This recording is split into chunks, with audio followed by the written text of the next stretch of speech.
This video is sponsored by BuyMode e-shopping. இந்த shopping ஆப்பில் உங்களுக்கு தேவையான டெய்லி யூஸ் பண்ணுற பொருட்கள் உங்கள் லோக்கல் ஸ்டோரில் விட கொஞ்சம் ப்ரைஸ் கம்மியாகவே இருக்கும். இந்த ஆப் இருக்கிற லிங்க்கு கீழே டிஸ்கிரிப்ஷனில் பின் பண்ணி வச்சுருக்கேன். நீங்கள் செக் பண்ணி பர்ச்சேஸ் பண்ணி பாருங்கள். நிலத்துக்கு பக்கத்தில் இருந்த கொட்டாயில் மாமியார் நின்றுட்டு இருந்தாங்க. எல்லாரும் நிலத்தை உழுது பயிர் போடுறதுக்கு ரெடியாக இருக்காங்க. என் நிலம் மட்டும் மழை தண்ணி நிரம்பி பார்க்க நல்லாவே இல்லை. இந்த அப்பாவுக்கும் பிள்ளைக்கும் விவசாயம் பண்ணணுங்கிற எண்ணம் இருந்தால் தானே எப்போ பார்த்தாலும் பட்டணத்துக்கு போகலான்னு விவசாயம் பண்ணுறதையே விட்டுட்டாங்க. இப்போ இப்படி பயிர் போடாமல் எப்படி பொழைக்க போகிறோம், இதை பற்றி யாராவது யோசிச்சு பார்க்குறாங்களா அப்படின்னு நினச்சி கவலைப்பட்டுட்டு இருக்கும்போது அவங்க மருமக அனாமிகா மழையில் நனைஞ்சுக்கிட்டு சோகமா அத்தையை பார்த்துட்டு வந்தா. அனாமிகா முகத்தை பார்த்துட்டு, ஓ முகத்தை பார்த்ததுமே விஷயம் என்னன்னு புரிஞ்சிருச்சுமா. என்ன பண்றது அத்தை, யார்கிட்ட கேட்டாலும் நம்ம நிலத்தை உழறதுக்கு வரமாட்டோன்னு முகத்து மேல சொல்றாங்க அத்தை. அது நல்லதா போச்சுமா. நம்ம எதிரில் ஒன்று பேசிட்டு நமக்கு பின்னாடி இன்னொன்று பேசாம முகத்துக்கு நேராகவே விஷயத்த சொல்லிடுறாங்களே. யாருமே நம்ம நிலத்தை உழறதுக்கு வரமாட்டேன்னு சொல்லிட்டாங்க அத்தை. அப்படி இருக்கும்போது நம்ம எப்படி இப்போ விவசாயம் பண்றது? நம்ம பொம்பளைங்கள்ல நாட்டு நடலாம், அறுக்கலாம், ஆடு மாடு இது எல்லாத்தையும் மேய்ச்சலுக்கு கொண்டு போகலாம், பாலை கறக்கலாம், அதை விற்கலாம், காய்கறியை பறிச்சுட்டு போய் சமையல் கூட செய்யலாம்.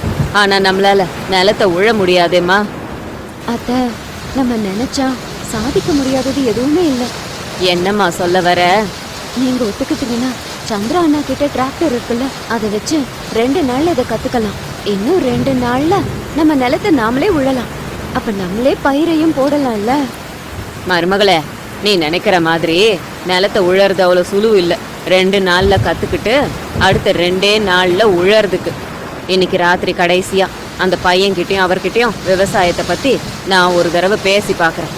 அவங்க ஒத்துக்கிட்டாங்கன்னா இங்க, அப்படி இல்லைன்னா அவங்க சொன்ன மாதிரி பட்டணத்துக்கே போயிடலாம். நான் பட்டணத்துக்கு வரல அத்தை. பெத்த அம்மாவையும் சொந்தக்காரங்களையும் ஊரையும் விட்டுட்டு எங்கேயோ போயிட்டு அவங்க இவங்க கிட்ட வேலை செஞ்சுக்கிட்டு பேச்சு வாங்கிக்கிட்டு என்னால முடியாது. நான் இங்கதான் இருப்பேன், நீங்களும் இங்கதான் இருப்பேன்றீங்க. அவரையும் மாமாவையும் கூட பட்டணத்துக்கு போக விடக்கூடாது. நீ தைரியமான பொண்ணு தாண்டிமா. ஹரிஷும் பவ்யாவும் பிறக்கும் போது உனக்கு 2 ஆபரேஷன் ஆயிருக்கு. நிலத்தை உழறதுங்கிறது நெல்லை பறிக்கிற மாதிரி அவ்வளோ சாதாரண விஷயம் கிடையாது. அது எல்லாத்தையும் நான் பாத்துக்கிறேன். எனக்கு கொஞ்சம் சப்போர்ட்டா இருங்க போதும். இருப்பீங்களா மாட்டீங்களா? அனாமிகா கேள்வி கேட்க சாரதாவால பதில் சொல்ல முடியல. கொஞ்ச நேரத்துல மழை நின்னுடுச்சு. புரிஞ்சிருச்சு அத்தை, நீங்களும் பட்டணம் போகதான் விருப்பப்படுறீங்க இல்லையா? சரி போங்க, நீங்க எங்க இருக்கீங்களோ அங்கேயே நானும் என் பிள்ளைங்களும் வந்துடுறோம் அப்படின்னு அனாமிகா கிளம்பும் போது டிராக்டர் எடுத்துக்கிட்டு சந்துரு அங்க வந்தான். அனாமிகம்மா, டிராக்டர்ல நிலத்தை உழ கத்துக்கணும். நான் ஒரு நிலத்தை உழறதுக்கு போறேன், வேணும்னா வரியா? நீ டிராக்டர்ல உட்காந்துக்கிட்டு பார்த்தேனா உனக்கே புரிஞ்சிரும் அப்படின்னு சொன்னதும் சாரதாவ அனாமிகா திரும்பி பார்த்தா. அனாமிகா பாக்குற பார்வைய புரிஞ்சுக்கிட்ட மாமியார், போ மருமகளே போய் கத்துக்கோ, நம்ம இங்கேயே இருக்கலாம், இங்கேயே இருந்து விவசாயம் பண்ணலாம் அப்படின்னு சொன்னாங்க. அனாமிகா ரொம்ப சந்தோஷப்பட்டு டிராக்டர்ல ஏறினா. சந்துருவோட நிலத்தை உழ போனா. சாரதா வீட்டுக்கு வந்தாங்க. வீட்டு வாசல்ல பிரசாதும் ரமேஷும் உட்கார்ந்துருந்தாங்க. அவங்கள அப்படி பார்த்ததும் சாரதாக்கு பயங்கர கோவம் வந்தது. ஆனா அவங்களால எதுவுமே சொல்ல முடியல. டே தம்பி ரமேஷா, என்னங்க சோறு தின்னீங்களா? சாப்பிட்டோம் சாரதா. சாப்பிடுற வேகத்துல உனக்கும் மருமகளுக்கும் வெக்க மறந்துட்டோம். ஆமாமா, நானும் அப்பாவும் எல்லாத்தையும் சாப்பிட்டோம். முட்டை குழம்பு நல்லா இருந்துச்சு. சரிடாப்பா, 2 பேரும் வயிறார சாப்பிட்டீங்கல்ல, இப்போ உட்காந்து கதை பேசுங்க, நான் போய் மறுபடியும் சமைக்கிறேன். ஆமா, அனாமிகா எங்கம்மா? இன்னும் வரவே இல்லையா? என் மருமக இந்த மழையில விவசாயம் பாத்துக்கிட்டு இருக்காடா. சமைக்கவே தெரியாது, இதுல விவசாயம் பண்ண போறாளா? எல்லாம் தெரிஞ்ச நீங்க 2 பேருமே வீட்டுல உட்காந்து சாப்பிட்டுட்டு கதை பேசிக்கிட்டு இருக்கிறீங்க. எதுவும் தெரியாத அவ விவசாயம் கத்துக்க மாட்டாளா? சாரதா, நான் தான் சொல்றேனே, பட்டணத்துக்கு போய் நிறைய சம்பாதிக்கலாம். ஆமாமா, நானும் சொல்றேன்ல, எத்தனை நாளைக்கு இந்த கிராமத்திலேயே இருக்கிறது, போகலாமா? டே ரமேஷா, நானும் என் மருமகளும் மட்டும் எங்கேயும் வர போறதில்ல, இங்கதான் இருப்போம். எங்களுக்கு தெரிஞ்சதை வச்சுக்கிட்டு நாங்க விவசாயத்தை பண்ண போறோம். உங்களுக்கு போய் தான் ஆகணும்னா போங்க, எங்களுக்கு அதுல எந்த ஆட்சேபனையும் இல்ல அப்படின்னு சொல்லிட்டு சாரதா உள்ள போயிட்டாங்க. இப்படியே 2-3 நாட்கள் போச்சு. அனாமிகா ரொம்ப கஷ்டப்பட்டு டிராக்டர்ல நிலத்தை உழ கத்துக்கிட்டான். ஒரு நாள் நிலத்துல இருந்த டிராக்டருக்கு மாமியாரும் மருமகளும் பூஜை போட்டு தேங்காய் உடைச்சாங்க. அப்பாவும் புள்ளையும் வாய பொளந்து பார்த்தாங்க. பூமாதேவி, என்ன காப்பாத்துமா, உன் குழந்தைங்கள காப்பாத்து அப்படின்னு சொல்லி டிராக்டரை தொட்டு கும்பிட்டான். ஏறி உட்காந்துட்டியா, ஆரம்பி மருமகள அப்படின்னு சொன்னதும் அனாமிகா நிலத்தை உழ ஆரம்பிச்சான். சாரதாவும் குழந்தைங்க ஹரிஷும் பவ்யாவும் சந்தோஷப்பட்டாங்க. அப்பாவும் புள்ளையும் ஆச்சரியமா பாத்துட்டு இருந்தாங்க. அதுக்குள்ள அங்க மழை பெய்ய ஆரம்பிச்சது. எல்லாரும் குடிசைக்குள்ளார வந்தாங்க. ஆனா அனாமிகா மட்டும் அந்த மழையில நனைஞ்சுக்கிட்டே நிலத்தை முழுக்க உழுதா. இருட்டினதுக்கு அப்புறமா எல்லாரும் வீட்டுக்கு வந்தாங்க. சாரதா சமைச்சாங்க. குழந்தைங்க ரமேஷ், பிரசாத் எல்லாரும் சாப்பிட்டாங்க. அனாமிகா மொத நிலத்தை உழுததால கையெல்லாம் காயமாயிடுச்சு. அத பார்த்து சாரதா கண்ணீர் விட்டுக்கிட்டே சொன்னாங்க, பழக்கம் இல்லாத வேலை இல்லையாம்மா, அதான் கையெல்லாம் கொப்பளம் வந்துருச்சு. இருடிமா, நான் ஊட்டி விடுறேன், காரமா இருக்கு இல்லையா, கை எரியும் அப்படின்னு சொல்லி சாரதா அனாமிகாவுக்கு சாப்பாடு ஊட்டி விட்டாங்க. அனாமிகா கண்ணீர் விட்டா. ஏமா அழற, நானும் உனக்கு அம்மா மாதிரி தானே. இந்த மாதிரி நேரத்துல மாமியாருக்குள்ள இருக்க அம்மா வெளியே வந்துருவா, அது மருமகள்களுக்கு தெரியாது அப்படின்னு சொல்லி ஊட்டிக்கிட்டு இருந்தாங்க. எல்லாரும் வயிறார சாப்பிட்டு படுத்துட்டாங்க.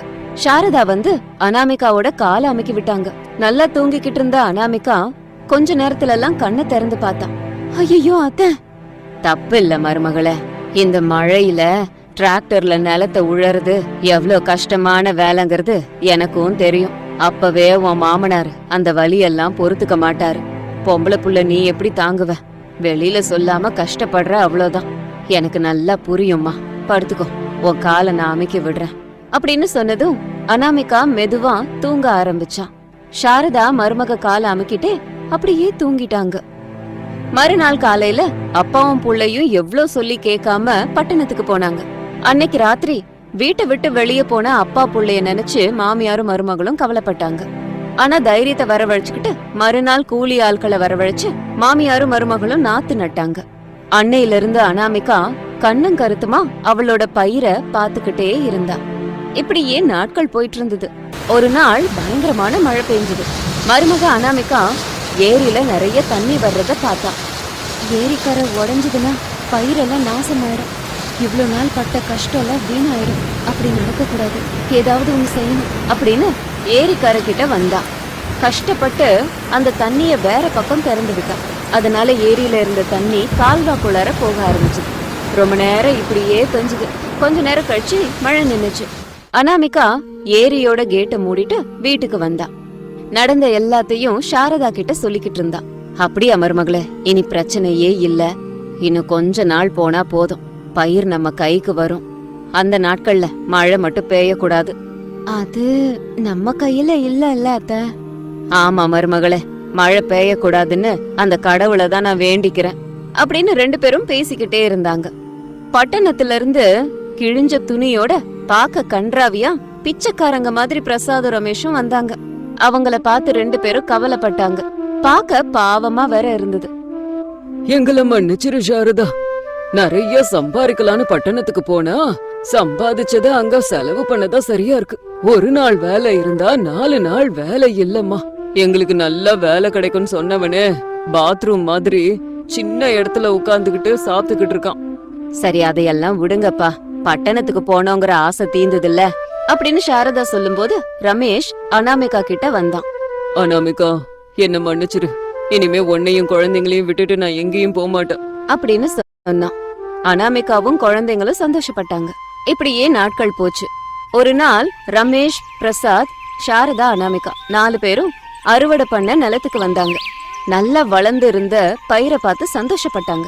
அனாமிகா, நம்மள யாரு அதிகமா அறுப்பா இருக்கிறான்னு பாப்போமா? பாக்கலாங்க, நான் தான் ஜெயிப்பேன். இவ்ளோ நாள் நீங்க விவசாயம் பண்ணாம ஊர்ல இருந்தீங்கல்ல, அதனால எல்லாத்தையும் மறந்துருப்பீங்க. சரி, ஓகே, யார் ஜெயிக்கிறான்னு நம்ம பாப்போம் அப்படின்னு 2 பேரும் பேசிக்கிட்டு அறுப்பு அறுக்க ஆரம்பிச்சாங்க. ரமேஷ் வேக வேகமா பயிரெல்லாம் அறுத்துக்கிட்டு போயிட்டே இருந்தான். அனாமிகா ரமேஷ் இந்த விவசாய வேலைய சந்தோஷமாவும் சுறுசுறுப்பாவும் பண்றத பார்த்து ரொம்ப சந்தோஷப்பட்டா. இப்ப 4 பேரும் பயிரை எல்லாம் எடுத்து சாக்குல வச்சு அதை டிராக்டர்ல போட்டு மார்க்கெட்டுக்கு கொண்டு போனாங்க. அங்க இருந்த சுதர்ஷனை போய் சந்திச்சு பணத்தை வாங்கிக்கிட்டு பயிரை சுதர்ஷன் கிட்ட கொடுத்தாங்க. அப்புறம் எல்லாரும் வீட்டுக்கு வந்தாங்க. கை நிறைய இருக்கிற பணத்தை பார்த்து அனாமிகாவும் சாரதாவும் ரமேஷும் பிரசாதும் குழந்தைங்களும் ரொம்ப சந்தோஷப்பட்டாங்க. இனிமே நமக்கு எந்த விதமான கஷ்டமும் இல்லைன்னு நினைச்சாங்க. இதுக்கப்புறமும் விவசாயத்தை தான் நம்புவோம். இதே ஊர்ல இருந்து விவசாயத்தை பண்ணி ஒத்துமையா ஆனந்தமா வாழுவோம்னு நினைச்சாங்க. பட்டணத்துக்கு போய் சம்பாதிக்கணும் அப்படிங்கிற ஆசைய அடியோட அப்பாவும் பிள்ளையும் மறந்துட்டாங்க. இது எல்லாத்துக்கும் அனாமிகா தான் காரணம்னு எல்லாரும் அனாமிகாவை பாராட்டினாங்க.